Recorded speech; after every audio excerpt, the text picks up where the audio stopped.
ඔයාට තාමත් ඔයාගේ පර්සනල් ස්ටයිල් එක හොයාගන්න බැරි වුණා නම් මේ වීඩියෝ එක ඔයාට මම මේ කියලා දෙන ටිප්ස් තුනෙන් අනිවාර්යයෙන්ම ඔයාට පුළුවන් ඔයාගේ පර්සනල් ස්ටයිල් එක හොයාගන්න. එහෙනම් අපි යමු වීඩියෝ එකට. නම්බර් 1. ඔයා මුලින්ම කරන්න ඕනේ ඔයා ඔයාගේ අල්මාරිය ගිහින් චෙක් කරන්න ඕනේ. ඔයාට තියෙන ඇඳුම් වලින් ඔයා වැඩිපුරම අඳින්න කැමති එහෙම නැත්නම් වැඩිපුරම අඳින්න අකමැති ඇඳුම් ටික වෙන වෙනම තෝරගන්න ඕනේ. ඒ වගේම ඔයා අඳින්න කැමති පාට, ඔයා අඳින්න කැමති ස්ලිම් ෆිට්ද එහෙම නැත්නම් ටේලර් ෆිට්ද එහෙම නැත්නම් ලූස් ෆිට් ඇඳුම්ද කියන එක ඔයා අඳුර ගන්න ඕනේ. නම්බර් 2, ඔයා දැනගන්න ඕනේ ඔයාගේ බොඩි ටයිප් එක මොකද්ද කියලා. උදාහරණයක් විදිහට ඔයා හිතන්නකෝ ඔයා උස කෙට්ටු කෙනෙක් කියලා. එහෙම කෙනෙක් නම් ඔයා ක්‍රොප් ටී-ෂර්ට් හරි එහෙම නැත්නම් ස්ලිම් ෆිට් ඇඳුම් හරි අඳින්න ගත්තොත් ඔයාගේ කෙට්ටු උස ගතිය තවත් වැඩි වෙලා පේන්න පුළුවන්. ඒ වගේම තමයි ඔයා කොට කෙනෙක් නම් ඒ වගේම ඔයා වැඩිපුරම බැගී අඳිනවා නම් ඔයාගේ කොට තවත් කොට වෙලා පේන්න ගන්නවා.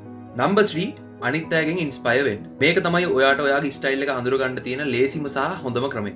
ඔයාගේ බොඩි ටයිප් එකට සමාන බොඩි එකක් තියෙන ඉන්ෆ්ලුවෙන්සර් කෙනෙක් හරි සෙලිබ්‍රිටි කෙනෙක් හරි ඔයාව ෆලෝ කරන්න පටන් ගන්න ඕනේ. ඊට පස්සේ ඔයාට පුළුවන් පොඩි සර්ච් පාරක් දාලා එයා try කරන ස්ටයිල්ස් ඔයාත් try කරලා බලන්න. එහෙනම් good luck. මේ වීඩියෝ එක හොඳයි නම් මතක තෝ share කරන්නත් අමතක කරන්න එපා.